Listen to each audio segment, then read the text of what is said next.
Hello and welcome to the Sideboard here at the StarCityGames.com Columbus Invitational. I'm Nick Miller alongside Bill Comminos. How you doing, sir? I'm doing good. You might remember Bill from banning such modern decks as Amulet Bloom and Eggs as well, right? I played Eggs and won a PTQ with it. I was pretty good with the deck. If it's a broken combo deck in Modern, you know your way around it. Yeah. We all remember you from the Cincinnati Open earlier this year, Yep. where you just did absurd things with the Amulet deck. Right, yeah, I kept a no-lander in game one and then killed Logan Mize essentially on turn 4, I think. So, yeah. The last event of that deck's lifespan, of course, the deck was won, the tournament was won by Bobby Fortinelli, but you guys both did your part in making sure it didn't exist any longer. You have come back to an oldie but a goodie, the Jeskai Ascendancy combo deck. Quote, the next deck I want to get banned. Yes, I want to get this deck banned. All right, so why does this deck need banned and how good is this deck? So this deck is another deck that kind of breaks the turn 3 rule.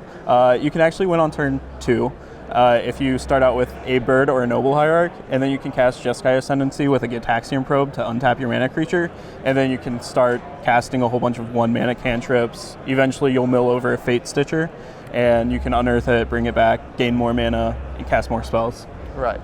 So your goal here, play the most broken deck. This deck seems pretty fast. Turn 2 is faster than most decks. Yep. And this deck existed, when Ascendancy came out. All the pieces were here. Yeah, there were a lot of people brewing with Ascendancy whenever it first came out. There was that Jeskai version that didn't run Mana Dorks, but just ran Fate Stitchers. And their goal was try to be this control combo deck, but I don't think that's actually better than this version of the deck. This version's just more explosive. Right. So you're just trying to be as fast as possible. You have all of the cantrips, notably Ancestral Vision off the ban list, but you don't want it in this deck. You have all the other visions. Correct. Serum Visions and Visions of Beyond are your choices of cantrips, along with Thought Scour, Gitaxian Probe, Sleight of Hand, Cerulean Wisps, you name it. If it draws a card, it's in here. Correct. All right, so take us through the iterations of the combo for those that don't know what's going on and what, ideally you want to have going on and how you kill them. Okay, so in your opener, what you want to draw is a Mana Dork, whether that be a Noble Hierarch, a Bird of Paradise, or a Sylvan Caridin. It could also be a Fate Stitcher, but typically you want that later in the game. Then the next piece that you want is a Jeskai Ascendancy or a Glittering Wish. Glittering Wish will actually tutor for a Jeskai Ascendancy. So once you have those two pieces, all you really need is an instant or sorcery, and then you can start the combo. Okay. You go off and you make a giant creature. Right, yeah. Find a way to get it through, and then you kill them. Yeah, and it's great with Fate Stitcher because once you unearth a Fate Stitcher, you can just start tapping down their blockers.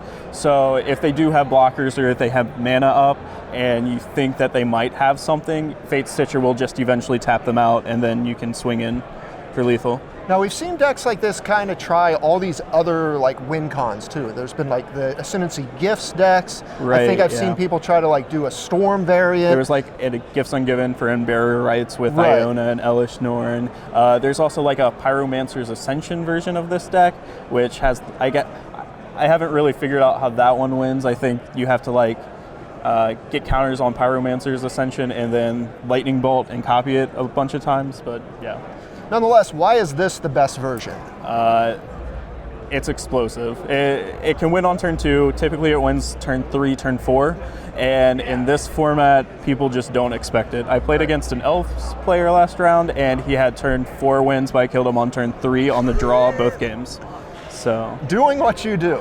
Of course, we have a new edition, Thornwood Falls, or Lumbering Falls. I call it Thornwood every time. But it's another creature land, sort of like Caryatid, that lets you kill them and they can't interact. Now, of course, you mentioned Glittering Wish. This is kind of the key to the deck because obviously they can get rid of your Ascendancy via a discard spell or something, but you have or an Abrupt Decay or something like that. More copies and a awesome sideboard that we have to kind of go over with the targets for Glittering Wish. Of course, your extra Ascendancy. Yeah, the fourth one's on the board. Right, but then you have some more cool win cons, like Flesh Blood. Right. Take us through that. So if the board is bogged down, or if they have Rest in Peace out and you just have Sylvan Caridids, you can't attack them. So you'll need a Flesh Blood once you cast 20 or so spells. You can just wish for this spell and then essentially dome them for 20. Right. You've got a Fiery Impulse here, another gold card. from days of old, just when you need to kill a bunch of things? Yeah, so like if there's a board of like Eidolon of Great Revels or Eidolon of Rhetorics, it's good at dealing with those creatures. It also deals with Thalia fairly well. So Abrupt Decay, another removal spell here. This is my favorite, Scarscale Ritual. It's also the best wish target as well. Just nets you cards, basically? Yeah, so once you combo off, sometimes you're low on cards, and this card will essentially net you a card, so it's less chances that you fizzle. Okay. And then, of course, now you have your like defensive package here. You have more Path to Exiles, Defense Grid, Leyline of Sanctity, and Silence. These all kind of help against the permission-based decks? Yeah, like the counterspell decks, or Leyline's very good against the discard deck, so. Now, where would you rank this deck in terms of combo decks you like to play in terms of power? So it's not quite as good as Amulet Bloom or Eggs. I kind of gave this deck a nickname of Eggs 2.0 because eventually you'll just combo off and your turn probably takes about 5 to 10 minutes whenever you do it. So it's reminiscent of that Eggs era. So I think it's like a 7 out of 10. Whereas Amulet Bloom was obviously the 10 out of 10. Well, they can't all be Amulet Bloom. Right, yeah. So we've got the sideboard here. I already mentioned people are kind of playing these, the format has kind of shifted to where people are playing these slow, grindy control decks with Ancestral Vision and stuff like that. Yeah. Then you have the super fast decks, like Infect and Burn. What were you trying to shoot for with this deck this weekend? Again, Jesse, please report to customer service. Kind of just play a deck that no one's expecting and make sure that it's fast and consistent. I feel like Modern's a very punishing format, and if you play a slower deck, sometimes you just get that burn matchup and they'll just run you over, and you don't want that to happen. Okay. So this deck is kind of like a happy medium. Has great velocity, it's a combo deck, and people don't really know how to play against it. So what are like some of the secrets or the tricks for the people that quite don't know how to interact? How do you kind of get them, so to speak? So a lot of people will believe that they have an extra turn. Typically what will happen is I'll wish for the Jeskai Ascendancy, and if I can't play an instant or sorcery, I'm just going to pass the turn. What you want to get value off of Jeskai's Ascendancy even if they have like an Abrupt Decay. So I'll make sure that I'll play Jeskai Ascendancy and then have another spell afterwards to at least get a loot in, as well as trying to find another card off of whatever cantrip I'm playing.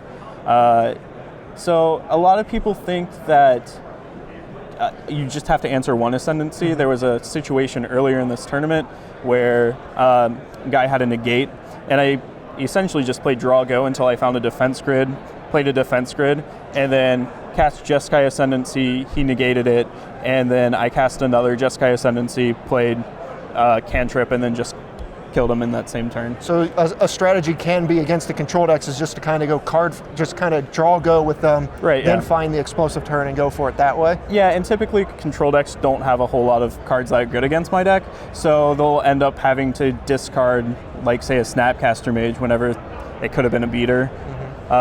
It gets kind of awkward for them, especially like if they don't know whether to hold up Permission or whether to cast a Serum Visions, so it's just difficult for them.